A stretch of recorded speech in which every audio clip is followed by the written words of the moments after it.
Hi Jhansi. வறட்டு இருமல், லேசான சளி, நெஞ்சு சளி இதெல்லாம் குணப்படுத்துவது எப்படி?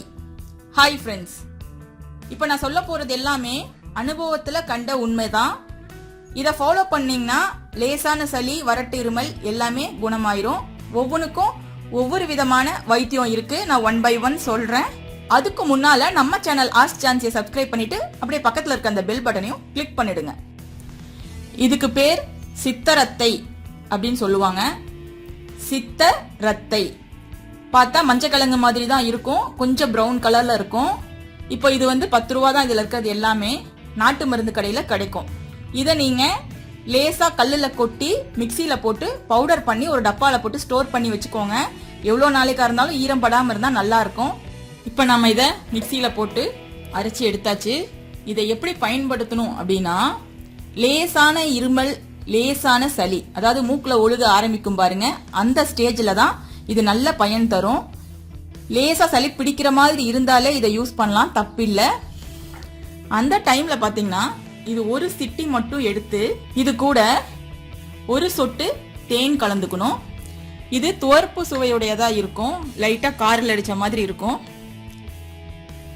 தேன் கலந்து நல்லா இதை குழைச்சு இப்படி எடுத்து உள்நாக்கில் வச்சு தடவி தண்ணி ஊற்றி முழுங்கிக்க வேண்டியதுதான். இந்த மாதிரி டெய்லி காலையில் ஒரு டைம், நைட் ஒரு டைம் செஞ்சீங்கன்னா 2 நாள் செஞ்சாலே போதும். சளி பிடிக்காது. சளி பிடிக்கிற மாதிரி இருக்கும் போது தான் இது நல்லா கேட்கும். ரொம்ப சளி பிடிச்சிருச்சுன்னா கூட அவ்வளோ கேட்காது. உடனே சளி கண்ட்ரோல் ஆயிரும், உடம்பு விட்டு போயிடும். லேசான சளிக்கு இது ஒரு பெஸ்ட் மெடிசின். வறட்டு இருமல் இருந்தா அதுக்கு இந்த மருந்து நல்லா கேட்கும். ஒரு 3/4 டம்ளர் பால் எடுத்துக்கோங்க. அதுல ஒரு 2 கட்டி பனங்கள் கண்டை சேர்த்துக்கோங்க. இதுவும் நாட்டு மருந்து கடையிலே கிடைக்கும். நல்லா ஸ்வீட்டா தான் இருக்கும். இதை சேர்த்து அடுப்புல கொதிக்க வச்சு வெது வெதுன்னு நைட்டு தூங்க போறதுக்கு முன்னால தொடர்ந்து 3 நாள் குடிச்சிங்கன்னா அந்த வறட்டு இருமல், நாள்பட்ட இருமல் எல்லாம் கம்ப்ளீட்டா குணமாயிரும். சப்போஸ் உங்களுக்கு இது கூட நெஞ்சு சளியும் இருக்குது அப்படின்னா இதே பனங்கள் கண்டு சேர்த்து அது கூட ஒரு 1/4 டீஸ்பூன் மிளகுத்தூள் சேர்த்துக்கோங்க, ஒரு 1/4 டீஸ்பூன் மஞ்சள் தூள் சேர்த்துக்கோங்க. எல்லாத்தையும் சேர்த்து நல்லா கலந்து அடுப்புல கொதிக்க வச்சு அப்படியே நம்ம குடிச்சிடலாம். வடிகட்டி கூட குடிக்கலாம். இந்த பனங்கள் கண்டு சூடானா நல்லா கரைஞ்சிரும், டேஸ்டா தான் இருக்கும். 3 நாள் தொடர்ந்து இரவு நேரத்துல தூங்க போறதுக்கு முன்னால இதை குடிச்சிட்டு தூங்குனீங்கன்னா கம்ப்ளீட்டா உடம்ப விட்டே அது போயிடும்.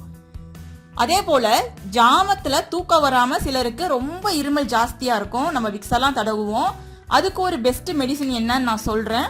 இந்த மாதிரி சிம்னி விளக்குல எரிஞ்ச சீமெண்ணெய் இருந்ததுன்னா, இது சும்மா பொம்மை சிம்னி, எங்க வீட்டுல சிம்னி விளக்கு இல்ல, சிம்னி விளக்கோ லாந்தர் விளக்கோ அதுல எரிஞ்ச சீமெண்ணெய் இருந்ததுன்னா அதை எடுத்து அப்படியே தொண்டையில தடவுனீங்கன்னா அடுத்த செகண்டே உங்களுக்கு இருமல் நின்றும். சப்போஸ் எரிஞ்ச சீமெண்ணெய் இல்லைன்னா சாதா சீமெண்ணையை கூட தடவலாம். அடுத்த செகண்டே நமக்கு இருமல் நின்றும். அது எந்த சைடு எஃபெக்டும் பண்ணாது. அதை நீங்க குழந்தைங்களுக்கு கூட ட்ரை பண்ணலாம். இது எல்லாமே குழந்தைங்களுக்கு அப்படின்னா நீங்க 5 வயசுக்கு மேற்பட்ட குழந்தைங்களுக்கு மட்டும் செய்யுங்க. 5 வயசுக்குள்ள டாக்டர் கேட்காம எந்த மெடிசினும் எக்ஸ்டர்னலா கொடுக்காதீங்க, அது உடம்புக்கு நல்லதல்ல. இந்த வீடியோ உங்களுக்கு பிடிச்சிருந்தா லைக் போட்டு ஷேர் பண்ணுங்க. எளிய தமிழ் ஹவு டு வீடியோஸ் எல்லா சப்ஜெக்ட்லயும் வர இருக்கு. ஸோ மறக்காம நம்ம சேனல் ஆஸ்க் ஜான்சியை சப்ஸ்கிரைப் பண்ணிடுங்க. தேங்க்யூ. ஆஸ்க் ஜான்சியை கேளுங்கள். கமெண்டில் கேட்கப்படும் உங்கள் சந்தேகங்களுக்கு அடுத்தடுத்த வீடியோக்களில் விரிவான விளக்கங்கள் தரப்படும். இந்த வீடியோ பிடிச்சிருந்தா லைக் பண்ணிட்டு ஷேர் பண்ணிட்டு மறக்காம ஆஸ்க் ஜான்சி சேனலை சப்ஸ்கிரைப் செய்யுங்க. நன்றி.